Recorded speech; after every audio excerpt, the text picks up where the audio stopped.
Hello students, आज के lecture में हम डिस्कस करेंगे अबाउट द ड्रग इंटरेक्शन। तो ड्रग इंटरेक्शन दो क्लास में हम डिवाइड कर सकते हैं, है ना। Drug interaction and drug food interaction.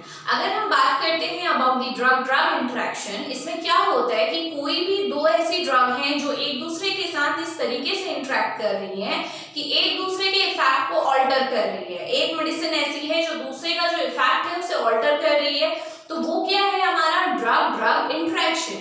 अगर हम बात करते हैं about the drug food interaction, इसमें क्या है, आपकी कोई एक ऐसी मेडिसिन है, कोई एक इंडिविजुअल है जो कोई एक मेडिसिन ले रहा है, साथ में वो कोई ऐसा फूड कंज्यूम कर रहा है कि जिसमें प्रेजेंट कंपोनेंट्स की वजह से जो ड्रग है उसका आपका क्या हो रहा है, इफेक्ट ऑल्टर हो रहा है, तो वो आपका क्या है, ड्रग फूड इंटरेक्शन है। अगर आज के लेक्चर में जो हम डिटेल में पढ़ने जा रहे हैं वो है ड्रग इंटरेक्शन। तो हमेशा ध्यान रखेंगे कि जो ड्रग इंटरेक्शन होता है वो दो तरीके का हो सकता है ना। वो बेनिफिशियल भी हो सकता है जो कि डिजायर्ड रहेगा, जो हम चाहते हैं कि इंटरेक्शन हो, है ना। और दूसरा होता है आपका अनडिजायर्ड और हार्मफुल इफेक्ट। ठीक है, तो देखते हैं हम ड्रग इंटरेक्शन को। ये आपका स्पेसिफिकली हम किसकी बात कर रहे हैं, ड्रग इंटरेक्शन। ठीक है, अब ये जो ड्रग इंटरेक्शन है, मैंने अभी आपको बताया कि इसे हम डिवाइड कर सकते हैं इनटू टू टाइप्स। कौन कौन से टाइप्स हो सकते हैं, एक हो सकता है आपका जो इंटरेक्शन हो रहा है वो हमारा क्या है, अनडिजायर्ड है, हम नहीं चाहते कि ये इंटरेक्शन हो। क्यों ना हो, क्योंकि ये हार्मफुल है। ठीक है, अगर इस टाइप का इंटरेक्शन हुआ तो ये हमारी बॉडी के लिए क्या रहेगा, हार्मफुल रहेगा। और सेकेंड क्या रहेगा आपका, डिजायर्ड, जो हम चाहते हैं कि इस टाइप का इंटरेक्शन प्रोड्यूस हो। और प्लस क्यों चाहते हैं, क्योंकि ये हमारे लिए क्या है, बेनिफिशियल है।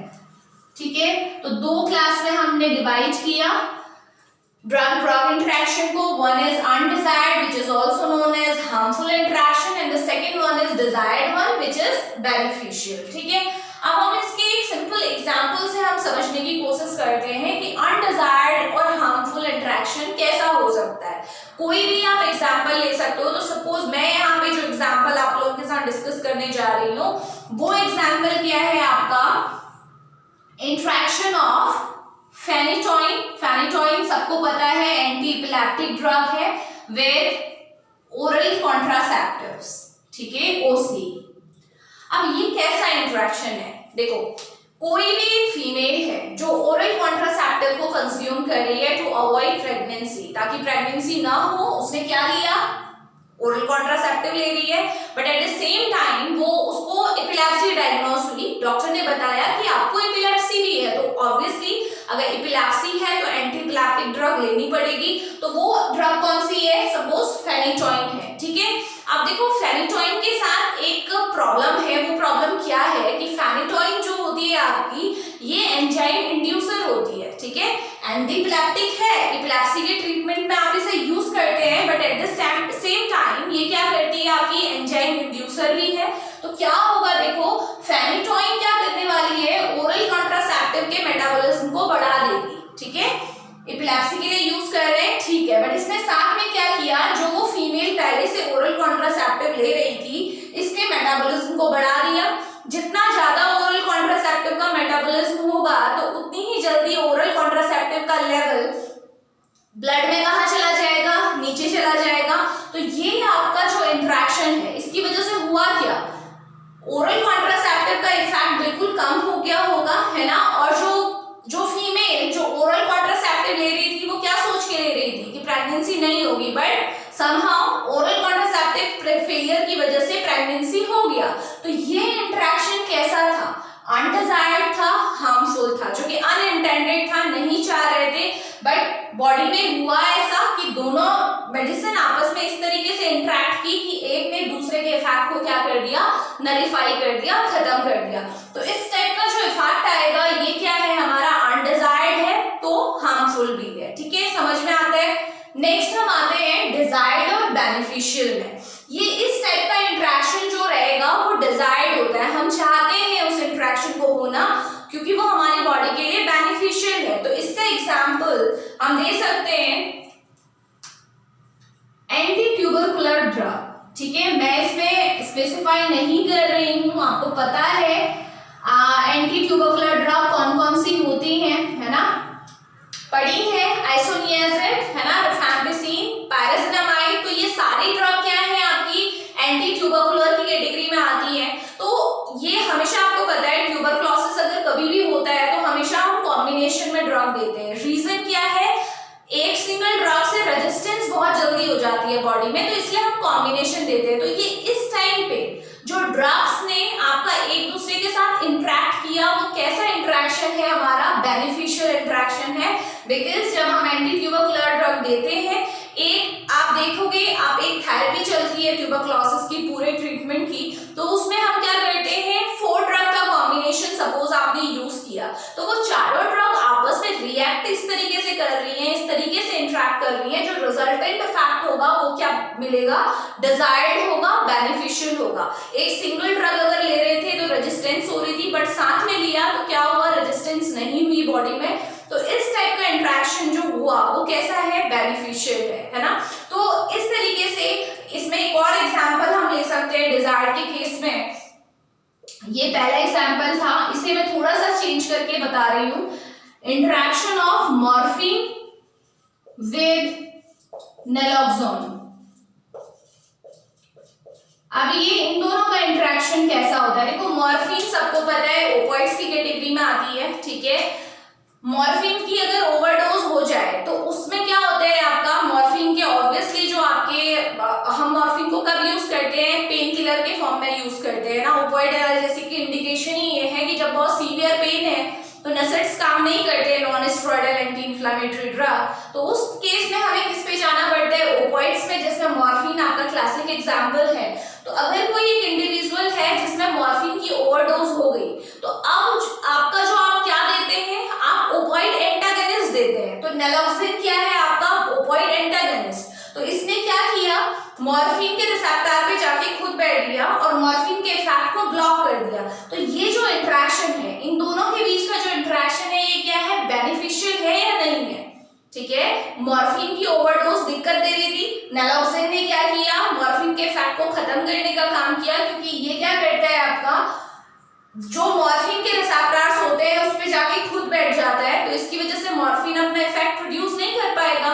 तो ये जो इंटरेक्शन है ये भी हमारा क्या है, डिजायर्ड इंटरेक्शन है। तो ओवरऑल आप कह सकते हैं कि जो ड्रग इंटरेक्शन होता है, स्पेशली ड्रग ड्रग इंटरेक्शन होता है, उसे हम 2 क्लास में डिवाइड कर सकते हैं, वन इज अनडिजायर्ड, दूसरा क्या है, डिजायर्ड, ठीक है। तो अब बात ये आती है कि कौन सी ऐसी सिचुएशन होती है जहां पे जो ड्रग ड्रग इंटरेक्शन है, या फिर ड्रग का किसी फूड के साथ भी क्यों ना इंटरेक्शन हो, मेन टॉपिक हो जाता है कंसर्न का। तो वो कौन कौन सी सिचुएशन है, ये तो हो गया हमारा टाइप, ठीक है। नेक्स्ट हम लोग देखते हैं कि कौन सी ऐसी सिचुएशन आपकी बनेगी जहां पे हमें इंटरेक्शन पे मेजर फोकस डालना पड़ेगा, क्योंकि हमेशा ये जो इंटरेक्शन होता है थेराप्यूटिक यूज का नहीं होता है, ठीक है। आपको इतना जरूरी नहीं होता है कि आप इसमें क्लिनिकली फोकस करें, बट बहुत से केस ऐसे होते हैं जहां पे इंटरेक्शन पे फोकस करना जरूरी हो जाता है। तो हम वन बाय वन वो केसेस देखते हैं। So the first case is जहां पे आपका ड्रग इंटरेक्शन इंपॉर्टेंट होता है, वो क्या है आपका, जब भी कोई भी एक इंडिविजुअल ऐसा है जिसे आप कैसी ड्रग दे रहे हैं जिसकी जो थेराप्यूटिक इंडेक्स है वो बहुत नैरो है, ठीक है। तो फर्स्ट जो आपका इंडिकेशन रहेगा वो क्या होगा, drug having narrow therapeutic index. अब ये नैरो थेराप्यूटिक इंडेक्स क्या है ये समझ में आता है, आपने अगर प्लाज्मा लेवल टाइम प्रोफाइल का वो पढ़ा है तो उसमें आपने देखा होगा जो थेराप्यूटिक इंडेक्स क्या होता है आपका, जो मिनिमम इफेक्टिव कंसंट्रेशन है और मैक्सिमम सेफ कंसंट्रेशन के बीच का गैप होता है। मतलब आप कह सकते हैं कि अगर किसी ड्रग की थेराप्यूटिक इंडेक्स बहुत नैरो है तो इसका मतलब सिंपल समझ लीजिए उस ड्रग के साथ आपको बहुत ज्यादा फोकस्ड रहना पड़ेगा। बिकॉज हल्का सा भी अगर प्लाज्मा लेवल ड्रग का चेंज होगा तो उसकी वजह से क्या होने वाला है, आपका टॉक्सिसिटी हो सकती है, या फिर आप बोल सकते हो कि इफेक्ट नहीं भी आ सकता है, क्योंकि इंडेक्स क्या है, बहुत ज्यादा नैरो है। तो कौन कौन सी, जैसे डिजॉक्सिन है आपकी, डिजॉक्सिन आपकी ड्रग जो कि आप हार्ट फेलियर में यूज करते हैं, इसका जो थेराप्यूटिक इंडेक्स होता है वो बहुत ज्यादा नैरो होता है। तो उसकी कंसंट्रेशन इसके साथ थेराप्यूटिक ड्रग मॉनिटरिंग बहुत ज्यादा जरूरी होती है, क्योंकि हल्का सा भी अगर प्लाज्मा लेवल ऊपर नीचे हुआ तो क्या होने वाला है, आपका अनडिजायर्ड इफेक्ट प्रोड्यूस होने वाले हैं। तो फर्स्ट थिंग कौन कौन सी आपकी सिचुएशन है, उसमें फर्स्ट सिचुएशन क्या है, जब किसी भी इंडिविजुअल को ऐसी ड्रग दी जा रही है जिसकी थेराप्यूटिक इंडेक्स बहुत ज्यादा क्या है, नैरो है, जिसके टॉक्सिक लेवल और इफेक्टिव लेवल के बीच का गैप बिल्कुल कम है, अगर थोड़ा सा ऊपर नीचे हुआ तो टॉक्सिसिटी हो सकती है। सेकेंड, और कौन से केस पे हमें ध्यान रखना जरूरी बन जाता है, अगर आपको पता है कि ड्रग क्या है, आपकी drug is known to be enzyme inducer और इनहिबिटर, ठीक है। अगर आपको पता है कि जो ड्रग दी जा रही है वो एंजाइम इंड्यूसर है या फिर एंजाइम इनहिबिटर है, जैसे अभी आपने थोड़ी देर पहले एग्जांपल देखा था फेनिटोइन का। फेनिटोइन क्या है, आपकी ऑब्वियसली एंटी इपिलेप्टिक ड्रग है, बट वो कैसे काम करती है, वो एंजाइम इंड्यूसर की तरह काम करती है। फटाफट से अगर ये कोई भी ऐसे एंजाइम है उनको इंड्यूस कर देगी, और एंजाइम जब भी इंड्यूस होंगे आपको पता है क्या होने वाला है, मेटाबॉलिज्म बहुत ज्यादा फास्ट हो जाएगा, है ना, किसी भी दूसरी ड्रग का। और वहीं दूसरी ओर एंजाइम इनहिबिटर की कैटेगरी में आपकी सिमेट्रिन आती है, ठीक है, जो कि आपकी आप H2 ब्लॉकर में आप उसे पढ़ते हैं। नेक्स्ट आपके पास सिप्रोफ्लॉक्सासिन एंटीबायोटिक है, फ्लोरोक्विनोलोन्स की कैटेगरी की, ये क्या है, आपकी एंजाइम इनहिबिटर है। तो हमेशा जब भी आप ऐसी मेडिसिन दे रहे हैं जो आपको पहले से पता है कि ये एंजाइम को इंड्यूस करती है या फिर एंजाइम को इनहिबिट करती है, तो ऐसी मेडिसिन को देते हुए भी आपको खास ध्यान देना पड़ेगा कि ये किसी दूसरी ड्रग के साथ इंटरेक्ट ना कर पाए, ठीक है। अभी थर्ड आपके पास कौन सी सिचुएशन आती है जब हमें मेजर फोकस देना पड़ता है, when the drug follows the zero order kinetics, ठीक है। अगर आपको पता है कि आपके द्वारा दी गई ड्रग जीरो ऑर्डर काइनेटिक को फॉलो करती है। अब जीरो ऑर्डर काइनेटिक क्या होता है, जीरो ऑर्डर काइनेटिक मतलब क्या होता है कि ये आपकी ड्रग कंसंट्रेशन पे इसका कोई भी फोकस नहीं होता। ड्रग कंसंट्रेशन चाहे कितनी भी हो, प्लाज्मा में ड्रग की कंसंट्रेशन चाहे कितनी भी हो, रेट ऑफ एलिमिनेशन हमेशा कांस्टेंट रहेगा। इस चीज को समझ रहे हैं, बॉडी से जो एलिमिनेशन हो रहा है वो हमेशा कांस्टेंट है, ठीक है। इस चीज से ड्रग को इस चीज से बिल्कुल भी फर्क नहीं पड़ता, या आपकी काइनेटिक को इस चीज से कुछ भी फर्क नहीं पड़ता कि ड्रग की कंसंट्रेशन ब्लड में कितनी है। जैसे सपोज कभी कभी क्या होता है कि बॉडी में कुछ ऐसी रिएक्शन हो गई जिसकी वजह से ड्रग का एब्जॉर्प्शन ही कम हुआ है, ठीक है। आपने सपोज स्टार्टिंग में 100 mg ली थी, लेकिन एब्जॉर्ब होके कितनी गई वो ब्लड में, 75 mg ही गई, ठीक है। लेकिन आपका जो एलिमिनेशन कांस्टेंट है, जो एलिमिनेशन काइनेटिक है, वो क्या है, जीरो ऑर्डर है। तो आपकी बॉडी के जो आप बोल सकते हो जो एलिमिनेशन रेट है उसे इस चीज से फर्क नहीं पड़ा कि अभी ड्रग 75 ही है तो एलिमिनेशन थोड़ा कम कर दें, है ना, कंसंट्रेशन के अकॉर्डिंग। जितना वो 100 mg में रेट रहता वही रेट 75 mg में भी है, तो क्या होगा, ड्रग की कंसंट्रेशन बहुत जल्दी आपके ब्लड में क्या हो जाएगी, प्लाज्मा में कम हो जाएगी, समझ रहे हैं। जबकि फर्स्ट ऑर्डर काइनेटिक में क्या होता है कि जो रेट ऑफ एलिमिनेशन होता है वो प्लाज्मा ड्रग कंसंट्रेशन को फोकस में रख के किया जाता है। अगर प्लाज्मा में ड्रग की कंसंट्रेशन कम है तो उसी के अकॉर्डिंग आपका एलिमिनेशन भी क्या हो जाएगा, कम हो जाएगा, ताकि जो इफेक्ट है, जो आपका एक कांस्टेंट लेवल आपका जो ब्लड में आपका ड्रग की कंसंट्रेशन है वो मेंटेन रहे। तो अगर आपको पता है कि आपने जो ड्रग दी है वो जीरो ऑर्डर काइनेटिक को फॉलो करती है, यानी कि उसे इस चीज से उसके एलिमिनेशन पे कोई फर्क नहीं पड़ने वाला कि ड्रग की कंसंट्रेशन ब्लड में कम पहुंची या ज्यादा पहुंची, उस केस में भी आपको इंटरेक्शन को फोकस करना पड़ेगा, क्योंकि उसके बाद कोई आपके पास मतलब रह नहीं जाता। एक बार आपने ड्रग दे दी, उसके बाद पता चला कि उसका जो एलिमिनेशन रेट है वो कांस्टेंट है, तो आपके पास कुछ ऑप्शन नहीं है, आप कुछ कर नहीं सकते उस केस में, ठीक है।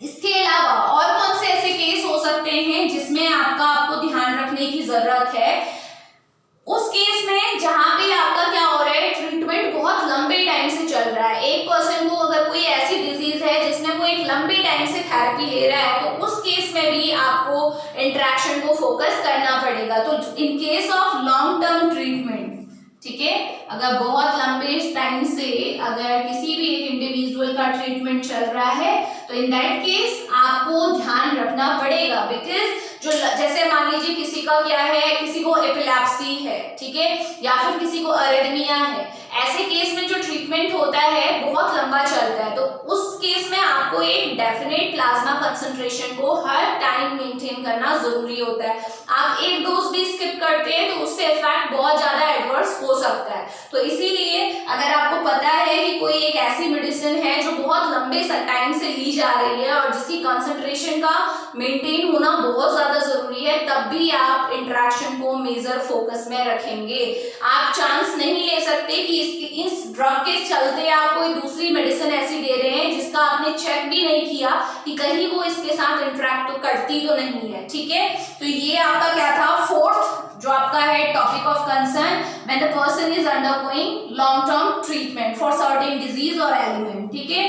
अब इसके बाद नेक्स्ट हमारे पास कौन सा केस बनता है, वो केस है हमारा सीवियरली इल पेशेंट, ठीक है। अगर आपको पता चला कि आपके पास जो पेशेंट है वो बहुत ज्यादा सीवियरली इल है, ठीक है, बीमार है, या फिर जेरियाट्रिक पेशेंट के केस में, ठीक है, जेरियाट्रिक यानी कि जो ओल्ड एज पीपल है उनके केस में आपको ध्यान रखना पड़ेगा कि आप उनके साथ रिस्क नहीं ले सकते, बिकॉज आपको पता है ना, अगर कोई इंसान बहुत ज्यादा सीवियरली इल है या फिर ओल्ड एज का है, तो ओल्ड एज के साथ या फिर इस केस के साथ पॉलीफार्मेसी के चांसेस रहते हैं, यानी कि पर्सन को एक से ज्यादा वो मेडिसिन ले रहा होगा, क्योंकि इल है तो हो सकता है उसे एक से ज्यादा डिजीज भी हो और एक से ज्यादा ट्रीटमेंट को साथ में ले रहा है, तो हो सकता है ना ऐसे केस में आपने बाहर से कोई ऐसी मेडिसिन दी और वो किसी ना किसी एक मेडिसिन के साथ इंटरेक्ट कर रही हो जो वो पर्सन पहले से ले रहा है, तो ऐसे केस में भी आप कभी रिस्क नहीं लेंगे जब आपको पता है सामने वाला बंदा पहले से ही बहुत बीमार है या फिर वो ओल्ड एज में है, क्योंकि ओल्ड एज में ये चीज का 100% चांसेस रहता है कि वो एक से ज्यादा मेडिसिन को कंज्यूम कर रहा होगा, तो आपको उस टाइम पे भी ध्यान रखना है कि वो कौन कौन सी मेडिसिन ले रहा है और आपको वही मेडिसिन उसे प्रेस्क्राइब करनी है जो इंटरेक्ट उनके साथ ना करती हो, क्योंकि आप रिस्क बिल्कुल भी नहीं ले सकते। और जेरियाट्रिक के साथ सबसे बड़ी प्रॉब्लम क्या होती है, लीवर और किडनी फंक्शनिंग भी क्या हो जाता है, आपका लो हो जाता है, तो ना तो उनके अंदर इतनी मेटाबोलाइजिंग पावर रही है ना ही एक्सक्रीटरी पावर रही है, तो अगर आप कोई भी ड्रग ऐसी देते हैं जो इंट्रैक्शन कॉज करती है तो वो उनके लिए बहुत ज्यादा हार्मफुल हो सकती है, इवन लाइफ थ्रेटनिंग भी हो सकती है। नेक्स्ट केस मैं यहीं से इसे ज्वाइन कर रही हूँ, if the person is having liver damage और किडनी डैमेज, तब भी आपको ध्यान रखना पड़ेगा इंट्रैक्शन का। अगर आपको कोई पेशेंट ऐसा मिल रहा है जिसका लीवर और किडनी दोनों ऑप्शन है या फिर दोनों साथ में भी हो सकते हैं, लीवर और किडनी फेलियर का कोई पर्सन है, उस केस में भी आपको ध्यान रखना है कि आप उसके लीवर किडनी वैसे ही फेल होता चला जा रहा है या डैमेज्ड है और आप कोई दूसरी ऐसी मेडिसिन नहीं दे सकते जो इन पे लोड रखे, ठीक है। तो ये भी एक केस होता है जब ड्रग इंटरेक्शन आपको ध्यान रखना पड़ता है। और लास्ट जो हमारी इंडिकेशन है वो ये है कि अगर आपके पास कोई सपोज आपके पास आप कोई दो ऐसी मेडिसिन ले रहे हो जो कि सेम ट्रीटमेंट में यूज होती है, ठीक है, एक मेडिसिन तो इंसान पहले से ले रहा था, साथ में आपने दूसरी मेडिसिन भी उसे ऐसी दे दी जो कि सेम उसी बीमारी के लिए यूज की जा सकती है, तो उस केस में भी जो इंटरेक्शन होगा वो आपका क्या हो सकता है, वो टॉक्सिक इफेक्ट प्रोड्यूस कर सकता है। जब एक दवाई वही काम करती है तो दूसरी को साथ में देने की क्या जरूरत है ना।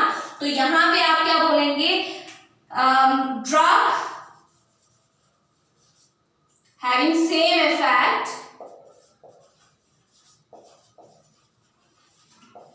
या same drug action on disease, ठीक है।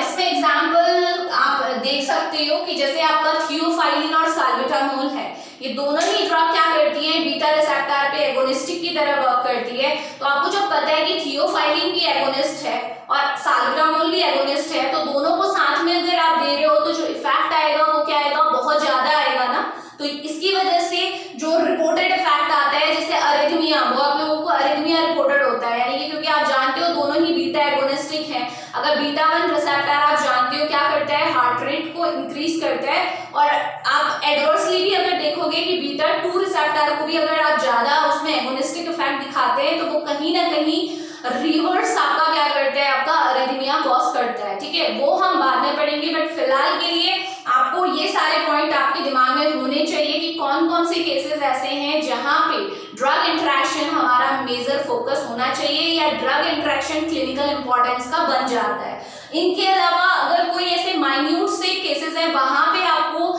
इतना ज्यादा फोकस करने की जरूरत नहीं है, बट ये 7 पॉइंट जो मैंने लिखाए हैं इस पे आपको मेजर फोकस करना है कि ऐसा केस कभी भी अगर आता है हमारे पास तो हमें इस चीज का ध्यान देना पड़ेगा, क्योंकि इन केसेस में चांसेस ऑफ ड्रग इंटरेक्शन और अगेन जो कि क्या हो सकते हैं, हार्मफुल हो सकते हैं, वो बहुत ज्यादा बढ़ जाते हैं। अब इसके बाद जो हमने करना है वो क्या है आपका pharmacological classification of drug interaction, कि किस तरीके से हम ड्रग इंटरेक्शन के क्या क्या मैकेनिज्म हो सकते हैं। अभी तो ये हमने क्या पढ़ा, केवल ब्रीफ में देखा ना, अभी हम देखेंगे कि कैसे ड्रग और ड्रग एक दूसरे के साथ इंटरेक्ट कर सकती हैं। तो ये हम पढ़ेंगे नेक्स्ट लेक्चर में, तब तक आप इसे रिवाइज कीजिए।